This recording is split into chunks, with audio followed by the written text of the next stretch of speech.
اللہ تعالیٰ جسم سے پاک ہے، سمت جہت ڈائریکشن سے پاک ہے۔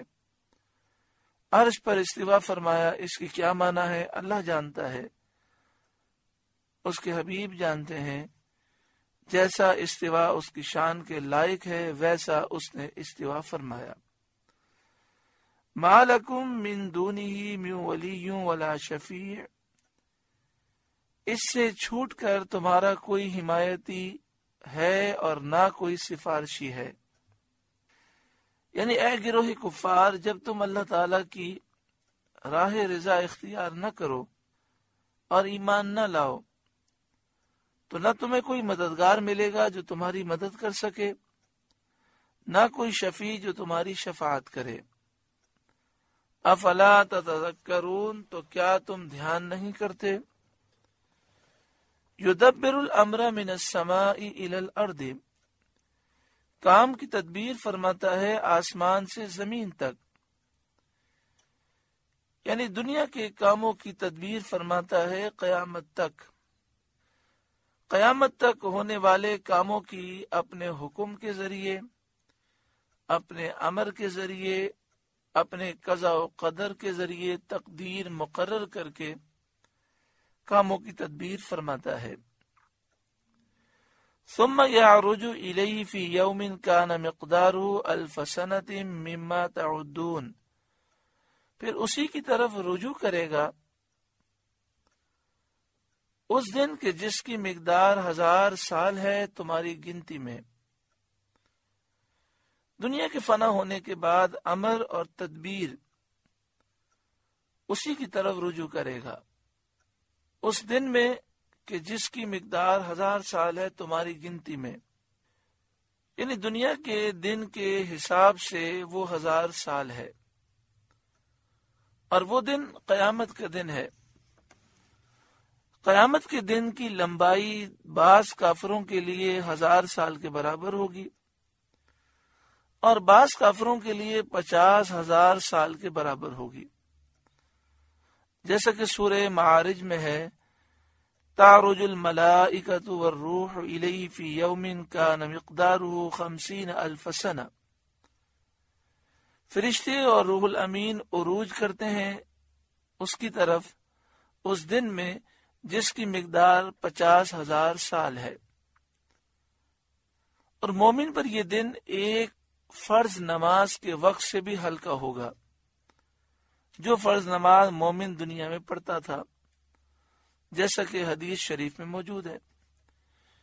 یعنی مومن کو ایک فرض نماز پڑھنے میں جتنی دیر لگتی ہے اس سے بھی ہلکا اس کے لیے قیامت کا دن ہوگا۔ ذالک عالم الغیب والشہادۃ العزیز الرحیم، یہ ہے ہر پوشیدہ اور ظاہر کا جاننے والا، عزت و رحمت والا۔ الذی احسن کل شیء خلقہ، وہ جس نے جو چیز بنائی خوب بنائی، یعنی خالق مدبر پروردگار نے ہر چیز کو حکمت کے تقاضے کے عین مطابق بنایا۔ ہر جاندار کو وہ صورت دی، وہ شکل دی جو اس کے لیے بہتر ہے، اور اس کو ایسے اعضاء عطا فرمائے جو اس کے معاش کے لیے، کام کاج کے لیے مناسب ہیں۔ وَبَدَأَ خَلْقَ الْإِنسَانِ مِنْ طِينٍ، اور انسان کی پیدائش کی ابتدا مٹی سے فرمائی، یعنی حضرت آدم علیہ السلام کو مٹی سے بنا کر انسان کی پیدائش کی ابتدا فرمائی۔ ثم جعل نسلہ من سلالۃ من ماء مہین، پھر اس کی نسل رکھی ایک بے قدر پانی کے خلاصے سے، یعنی نطفے سے، پھر انسانوں کو نطفے سے بنایا۔ ثم سواہ، پھر اسے ٹھیک کیا۔ وَنَفَخَ فِيهِ مِن رُوحِهِ، اور اس میں اپنی طرف کی روح پھونکی، اور اس کو بے حس بے جان ہونے کے بعد حساس و جاندار کیا، یعنی وہ پانی کا قطرہ جو بے حس تھا، بے جان تھا، اسے اللہ تعالیٰ نے انسان بنایا، اسے جاندار بنایا، اسے حساس بنایا۔ وَجَعَلَ لَكُمُ السَّمْعَ وَالْأَبْصَارَ وَالْأَفْئِدَةَ، اور تمہیں کان اور آنکھیں اور دل عطا فرمائے تاکہ تم سنو، دیکھو اور سمجھو۔ قَلِيلًا مَا تَشْكُرُونَ، کیا ہی تھوڑا حق مانتے ہو، تم تھوڑا شکر کرتے ہو۔ وَقَالُوا، اور وہ بولے، یعنی جو قیامت میں اٹھنے کے منکر ہیں انہوں نے کہا، کافروں نے کہا، اَإِذَا ضَلَلْنَا فِي الْأَرْضِ، کیا جب ہم مٹی میں مل جائیں گے اور مٹی ہو جائیں گے اور ہمارے جسم کے اجزاء مٹی سے ممتاز نہ رہیں گے، وہ مٹی میں فنا ہو جائیں گے، اِنَّا لَفِي خَلْقٍ جَدِيدٍ، کیا پھر نئے ہم بنیں گے؟ بل ہم بلقاء ربہم کافرون، بلکہ وہ اپنے رب کے حضور حاضری سے منکر ہیں۔ یعنی موت کے بعد اٹھنے اور زندہ کیے جانے کا انکار کر کے وہ اس انتہا تک پہنچے ہیں کہ عاقبت کے تمام امور کے منکر ہیں، حتیٰ کہ رب کے حضور حاضر ہونے کے بھی منکر ہیں۔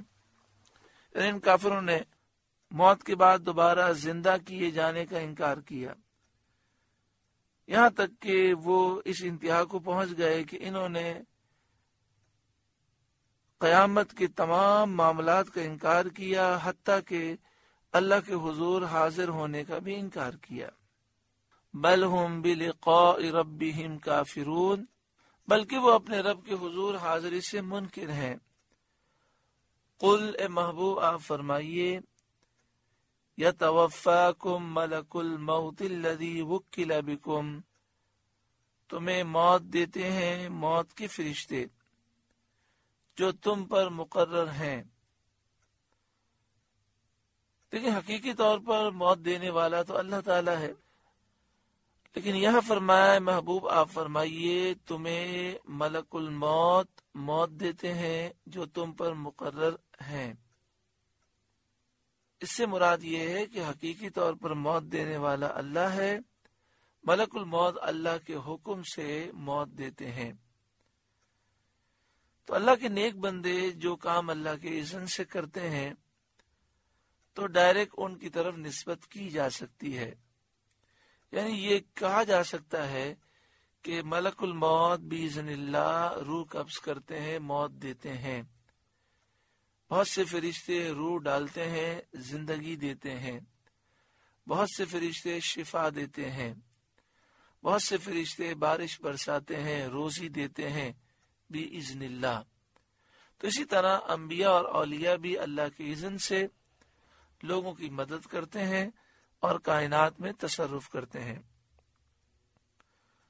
موت کے فرشتے کا نام حضرت عزرائیل علیہ السلام ہے، اور وہ اللہ تعالیٰ کی طرف سے روحیں قبض کرنے پر مقرر ہیں۔ اپنے کام میں کچھ غفلت نہیں کرتے، جس کا وقت آ جاتا ہے بے درنگ فوراً اس کی روح قبض کر لیتے ہیں۔ مروی ہے کہ ملک الموت حضرت عزرائیل علیہ السلام کے لیے دنیا مثل کف دست کر دی گئی ہے، ہاتھ کی ہتھیلی کی طرح کر دی گئی ہے پوری دنیا۔ تو وہ مشارق و مغارب کی مخلوق کی روحیں بغیر کسی محنت مشقت کے اٹھا لیتے ہیں، اور رحمت اور عذاب کے بہت سارے فرشتے ان کے ماتحت ہیں۔